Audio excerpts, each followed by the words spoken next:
Hi friends, welcome to my channel. நம்ம இன்றைக்கி இந்த வீடியோவில் எதை பற்றி பார்க்க போகிறோன்னா, நம்ம மக்கள்லாம் வந்து பார்த்திங்கனாக்கா, நான் இதுக்கு முன்னாடி ஒரு கீரை வீடியோ போட்டிருந்தேன். கீரை வாங்கும்போது பார்த்திங்கன்னா நானே பார்த்துருக்கேன். அந்த கீரையில் தான் வந்து பார்த்திங்கன்னா அவரே விற்கிறது வந்து ஒரு ரூ. 20 ரூ. 25 ஒரு கட்டுன்னு விற்பார். அந்த கீரைக்காரங்கள்ட்ட போயிட்டு பார்கிங் பண்ணுறேன்னு சொல்கிற பேரில் வந்து பார்த்திங்கன்னா 2 கட்டு ரூ. 30 கொடுங்க அப்படின்னு சொல்லி கேட்பாங்க. அவருக்கு கிடைக்கிறதே பார்த்திங்கன்னா ஒரு கட்டுக்கு வந்து ரூ. 5 இல்லை ரூ. 10 வச்சு தான் அவர் வந்து வியாபாரம் பார்க்குறாரு. 10 கட்டு விற்றாக்கா அவருக்கு ஒரு ரூ. 50 இல்லை ஒரு ரூ. 60 கிடைக்கும்.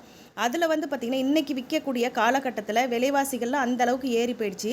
நம்ம மக்கள் மாலுக்கெல்லாம் போனாக்கா ஆயிரக்கணக்கில் செலவு பண்ணுறாங்க.